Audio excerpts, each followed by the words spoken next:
Estamos de volta depois do rápido intervalo. Agora vamos falar um pouco a respeito das questões de proximidade a essas eleições. Dia 2 de outubro, você tem um papel fundamental de exercer o seu direito como cidadão, indo aos mais diversos pontos de votação em todo o país para exercer o direito do seu voto, né? Mas nós vamos receber aqui neste momento no estúdio o professor Flávio Rebelo para poder explicar, né, situações de mitos e verdades em torno desse processo eleitoral. Inclusive estava em aula, nesse período é o que mais trabalha, né, professor? Verdade. Seja bem-vindo aqui ao nosso programa. Vamos falar um pouquinho a respeito dessas questões do processo eleitoral. Tem muito mito, tem muita verdade. Quais são as dicas que você poderia passar para os nossos telespectadores nesses 2 dias que antecedem o processo eleitoral, professor? Primeiramente, bom dia, obrigado pelo convite. Eu estou muito feliz de estar aqui, né? Tenho uma admiração muito grande por você, Viderlan. Eu também. Eu acompanho desde a época da área de esporte, né? Então, eu sou um admirador dessa parte desportiva. Obrigado, então, professor. Tenho você como um dos grandes elementos dessa composição. Então, olha, esse processo democrático é um processo, como eu disse, né? Eu tive conversando com o pessoal dos bastidores do seu programa, e uma das perguntas que me foi bem cara, eu queria começar conversando com você, que é dessa questão do mito da democracia. Se nós estamos diante realmente de um elemento institucional imprescindível ou não. E quando eu comecei a fazer essa resposta nessa conversa de bastidores que tive, eu entendo que a democracia é um instituto imprescindível hoje no Ocidente, né? Por mais que seja um instituto ainda engateando, porque nós temos assim um Brasil que tem um sistema democrático muito recente, né? Podemos dizer que iniciou-se no final dos anos 80, no início dos anos 90 para agora. É um processo que, como qualquer processo de composição social, ele tem uma tendência a evoluir. E nessa tendência a evoluir, a gente está propenso a ter os nossos percalços. Como diz William Churchill, ele diz que a democracia é a pior dos melhores sistemas, né? Então, é mais ou menos isso. A democracia, para nós, é um elemento que hoje é imprescindível, é irrefutável, espraia a escolha de uma maioria. Por mais que você não goste da pessoa, do candidato que venha a vencer a eleição, ele, na verdade, ele representa uma síntese daquilo que a sociedade está espraiando, designando. Na última eleição, nós tivemos a eleição do presidente Bolsonaro, que foi para um índice, podemos dizer assim, baixo, né, na composição percentual população, porém, indiscutivelmente representa essa maioria. Então, de antemão, eu aproveito essa oportunidade do seu programa, um programa de grande aceitação e de grande audiência, para dizer que todos nós, domingo, façamos a nossa contribuição à democracia. Não deixemos de fazer essa externação do voto. A eleição, que significa escolha, representa essencialmente aquilo que a sociedade tem e almeja para o seu presente e para o seu futuro. Verdade. E quando se trata, por exemplo, de situações como essa, o que mais me entristece, professor Flávio, eu tenho, por exemplo, alguns projetos em que tenho contato direto com candidatos, né? Tem um programa também à parte, um programa independente, que conversa com candidatos e muitas vezes, por conta de incompatibilidade em parcerias políticas, alguns chegam a afirmar publicamente que votará nulo. Isso é um desserviço. Eu vejo dessa forma, professor. E a pergunta que faço é o seguinte: quem realmente, em termos percentuais, se a população decidir hoje, vou votar nulo, vou votar em branco, isso caracteriza também uma nulidade na eleição? Você acredita que isso pode acontecer? Não, isso é um mito que alguém desenhou, alguém tensionou. O voto democrático é sempre um complexo de maioria. Então, se vamos imaginar que 50% da população entenda que não deva votar, isso não vai repercutir na escolha popular.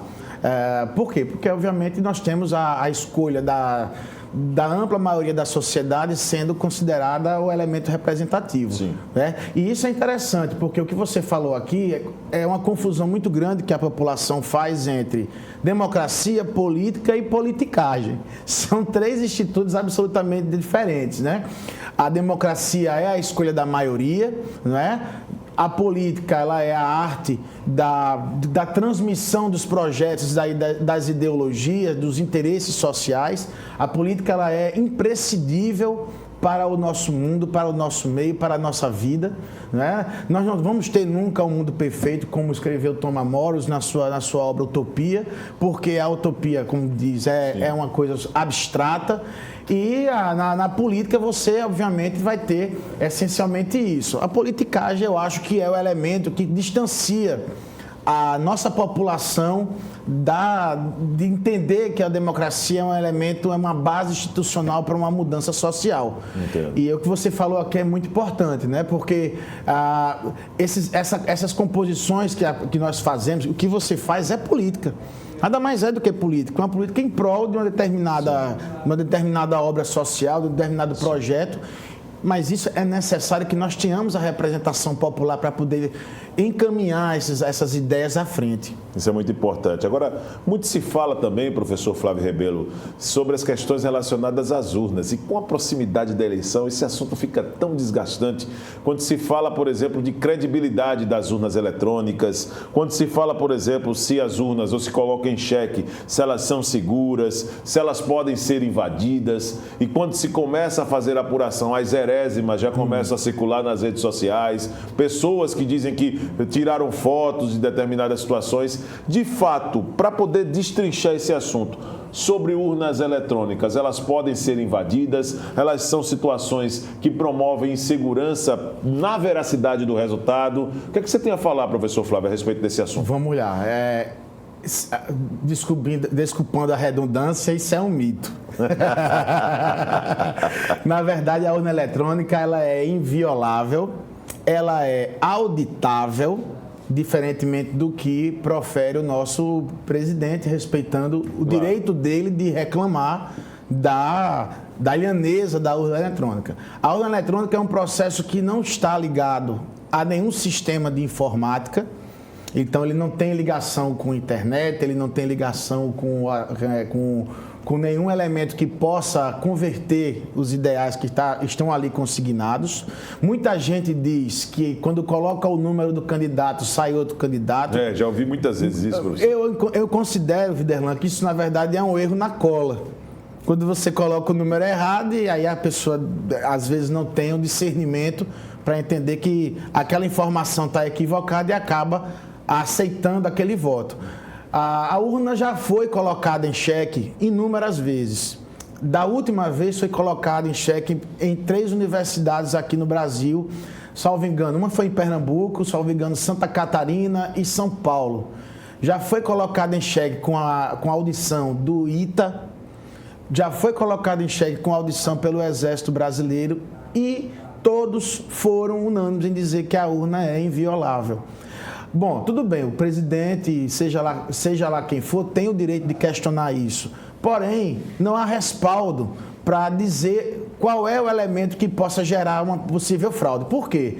Porque após a captação do resultado, o programa sai lacrado da própria zona eleitoral, ele é encaminhado ao TRE e ele é seguido diretamente de fiscais dos partidos e dos candidatos, com a representação, com a participação da Polícia Federal.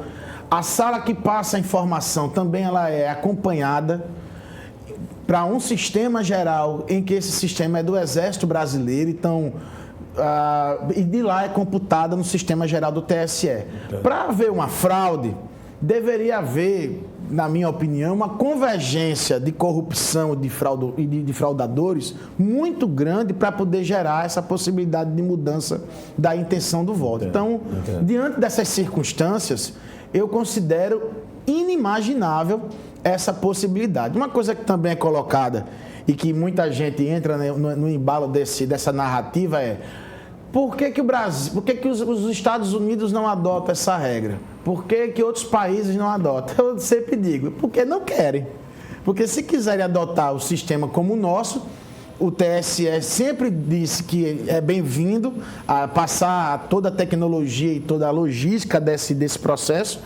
Então eu entendo que a nossa urna eletrônica, até que se prove o contrário, salvo o melhor juízo, ela é absolutamente segura e ela representa diretamente aquilo que a sociedade considera. É nesses poucos momentos e de fala, por exemplo, de pessoas que têm o conhecimento como você, professor, que me coloca na ideia de que o Brasil precisa muitas vezes mudar esse olhar de que tudo lá fora é melhor do que o nosso. É verdade. Nós às vezes pensamos, e nós hoje conseguimos dar um exemplo com as urnas eletrônicas, que nós estamos bem na frente de outros países. Na Europa, principalmente. Eu não digo nem na questão dos Estados Unidos, que não é a Europa. Considero a sua afirmativa muito interessante, porque essa síndrome de vira-lata que nós temos, né, para ser bem escorreito, numa dicção bem popular, ela, em relação a eleições, nós somos um país que deve ser seguido pelas demais potências, especialmente países, como você falou, Europa, que tem um contingente populacional menor. Então, nós conseguimos dar numa eleição resultado no país continental como o nosso, praticamente no mesmo dia da eleição. Né? A diferença aqui, obviamente, é a questão dos fusos horários, né? Dos fusos que gera essa dicotomia de resultado final, mas, inegavelmente, nós temos uma eleição rápida, uma eleição dinâmica. Se os Estados Unidos não querem nos copiar, paciência, eles fiquem com a forma deles, que é uma forma que, para mim, é extremamente arcaica e, para não dizer, mambembe. Se um eleitor faltar a um determinado número de eleições, uma das perguntas também mais recorrentes nesse período é o seguinte: o título dele será automaticamente cancelado? Existe? Quais são as condições, se é que existe, de um eleitor, por exemplo, ter o título dele cancelado, ele ter perdido definitivamente esse direito de votar, não naquela eleição, mas para uma sequência de vida, professor? Vamos lá, também tem um pouco de mito aí. Não existe a perda do direito eleitoral. Né? Perder o direito eleitoral só em circunstâncias efetivas, tais como uma busca de uma outra nacionalidade, que é necessário que você cancele o título, a morte, obviamente, claro. Né? Obviamente. Mas aí o que nós teríamos era a suspensão dos direitos políticos. A falta da eleição gera o que nós chamamos de sanção. A sanção é a aplicação de uma multa. O eleitor paga a multa, fica apto para uma próxima eleição, não tem problema. Se ele, por acaso, faltar e não pagar a multa por 3 eleições consecutivas, ele tem o título suspenso. O que é que isso acarreta na vida dele pessoal? Uma série de problemas de natureza civil, podemos dizer assim. Ele fica impossibilitado, obviamente, de participar das eleições na qualidade de eleitor e candidato. Ele fica inviabilizado de tirar passaporte. Ele fica inviabilizado de participar de programas habitacionais, empréstimos feitos pelo governo e outras sanções que a lei estabelece. Mas o que é importante dizer é que havia muito mito sobre isso também, de que a falta de uma eleição, e aí vamos lá, a falta a participação da eleição é pelo turno. Então é necessário que ele, se perder essa eleição agora, no domingo ele não for votar, para poder ele votar no segundo turno, ele tem que estar aqui pagando a multa eleitoral para essa finalidade. Entendi. Professor Flávio, muito obrigado pela presença, tá certo? Eu é que agradeço. Sei que você vai exercer seu direito também como cidadão no próximo domingo, né? Tenho certeza disso. Né? E volte mais vezes aqui no programa, tá? Muito boa obrigado. Sua participação. Muito obrigado. Eu estou sempre à disposição. Um abraço lá para o nosso Aldo também, uma pessoa que nós temos muito respeito, tá bom? Muito obrigado. Nós vamos às ruas da capital alagoana, Fernando Palmeira. Fernando, o que é que está acontecendo nesta manhã de sexta-feira aqui em Maceió, hein, Fernando? Eu estava achando que você já estava descansando, tomando uma aguinha de coco. Hoje é sexta, Fernando. Você quer trabalhar mais ainda para quê, meu amigo?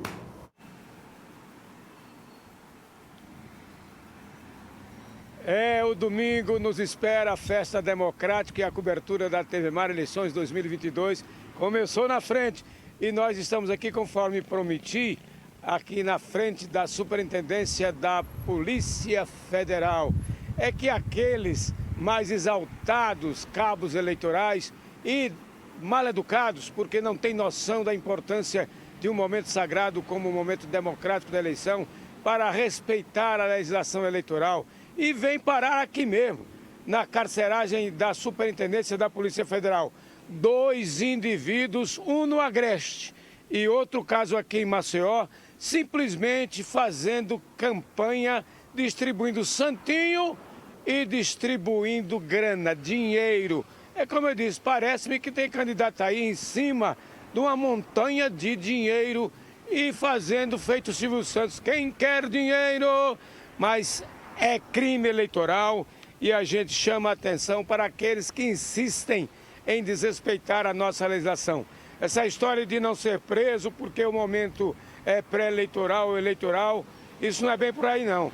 A regra geral, sim, no eleitor, no candidato pode ser preso, exceto, como sempre, a regra tem exceções, flagrante delito, crime eleitoral, a embriaguez ao volante, ou chegar embriagado tumultuando o ambiente de votação, cadeia em flagrante delito. E Flávio Saraiva chama a atenção também de toda uma estrutura de segurança pública montada, já advertindo que está no Diário Oficial, não pode se fazer boca de urna e muito menos se embriagar para ir votar ou embriaguez ao volante. É a lei seca em evidência. Então os horários aí da Secretaria de Segurança Pública, das 4 da manhã às 18 horas, proibição total de ingestão de bebida alcoólica. E a TV Mar já está, desde os primeiros momentos democráticos em Alagoas e pelo Brasil, trazendo informação e no domingo cobertura completa total, desde os primeiros momentos da abertura das urnas até o último número de apuração dos votos aqui em Alagoas e particularmente em Maceió. O Tribunal Regional Eleitoral também, através do presidente desembargador Otávio Leão Praxedes, está assegurando que está tudo pronto para que 2.325.000 eleitores acorram às urnas eletrônicas com segurança total para exercer esse sagrado direito, dever de cidadania. É o povo chegando ao poder com a força do seu voto, com a sua consciência tranquila e na paz que deve ter e o respeito à legislação. Boca de urna, compra de voto, como o caso aqui desses dois indivíduos, um, como disse, no Agreste e outro aqui em Maceió, comprando voto nas vésperas da eleição. O povo também é responsável para fiscalizar o eleitor honesto, que quer a paz nas eleições, deve denunciar, chamar a Polícia Civil, chamar a Polícia Militar, chamar alguém do Exército Brasileiro e denunciar ao Ministério Público, enfim. A Polícia Federal, com as suas atribuições, já está em ação, colocando a mão sobre esses elementos, espíritos de porco antidemocrático, que querem tumultuar esse momento tão importante e tão sublime da democracia. Aqui é a Superintendência da Polícia Federal em Jaraguá, Fernando Palmeira, com as imagens de Chico Nogueira para a TV Mar da Organização Arnone Melo, no canal 525, NET, claro, 20 anos em defesa da ordem, da paz social e da democracia. Viderlan Araújo, é com você. Até quando, né, Fernando? Até quando? Nesse período eleitoral parece que já é uma situação tradicional também, né? Essa questão de compra de votos e a Polícia Federal agindo aí nessa antivéspera da eleição. Bom, vamos lá, trazendo agora Arnaldo Ferreira nesse finalzinho do TV Mar News com sua análise no programa de hoje. Olha, gente, eu conversei com o presidente do Tribunal Regional Eleitoral de Alagoas, o desembargador Otávio Leão Praxedes, e ele me garantiu que está tudo pronto para 2.325.656 eleitores votarem com tranquilidade e liberdade democrática. São 8.165 urnas. A maioria vai estar instalada em 6.820 secções eleitorais de 42 zonas da Justiça Eleitoral. Mais de 26 mil mesários foram convocados para facilitar a vida da gente.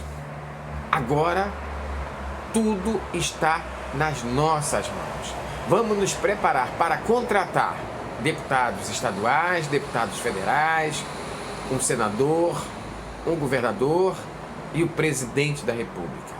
Portanto, leve a sua colinha. Vai ser permitido colar. Dessa vez é fundamental, é permitido colar, porque são muitos números. É difícil para algumas pessoas decorar tudo e guardar na cabeça. Um detalhe importante: você também é um fiscal desse processo democrático e cívico.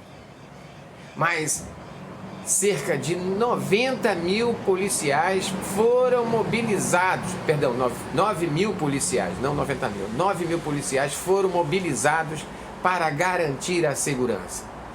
A Polícia Federal e os serviços de inteligência da PF, Polícia Civil, Polícia Militar, do Exército, estão trabalhando para combater a boca de urnas e a compra de votos. Nós, agora, vamos escolher os nossos empregados. Coragem, nada de medo. Omissão nessa hora não é legal. Pois é, com essa mensagem do Arnaldo Ferreira, nós vamos encerrando aqui o programa TV Mar News. Vote com consciência, tá certo, telespectador? Durante todo domingo, nós da TV Mar, eu, Fernando Palmeira, Porlane Santos, Mauro Almeida, nossa produção, a Patrícia Barros, Alexandre Lino, estaremos envolvidos durante esse processo eleitoral, primeiro turno, né, onde você vai ter a oportunidade de escolher deputado federal, deputado estadual, presidente da República, governador, senador. Então exerça o seu papel como cidadão e no domingo já faço o convite. Te espero às 5 da tarde, Porlane Santos aqui no estúdio, Porlane Santos com a interação também com o pessoal da nossa equipe. Eu estarei no TRE trazendo informações desse período que é muito importante para o futuro do país, para o futuro do nosso estado. Um grande abraço. Mais uma vez, vote com muita consciência e até a próximo domingo, né? Aqui com a apuração das eleições. A gente se vê.